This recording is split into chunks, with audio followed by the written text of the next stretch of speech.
5 tokoh NU bertemu dengan Presiden Israel Isaac Herzog pada pekan lalu di tengah konflik Gaza. Menanggapi hal tersebut, PBNU memberikan kecaman keras.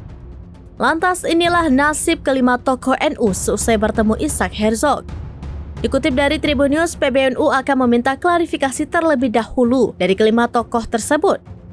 Hal itu disampaikan oleh Ketua PBNU Syafiq Ali melalui keterangan di laman resmi NU pada Minggu 14 Juli. Selesai meminta keterangan dari 5 tokoh tersebut, barulah PBNU akan bersikap termasuk terkait sanksi yang akan diberikan. Syafiq pun mengecam kunjungan tersebut dan menyebut tidak ada atas nama organisasi. Bahkan Syafiq mempertanyakan sosok yang memberikan sponsor atau dukungan itu. Pihaknya pun menyesalkan pertemuan itu lantaran sikap PBNU yang selama ini selalu berdiri di sisi Palestina. Bahkan PBNU selalu melakukan komunikasi intensif untuk membahas situasi konflik terkini. Namun Syafiq menyebut pertemuan 5 tokoh NU dengan Isaac Herzog justru akan memperburuk citra NU di mata publik.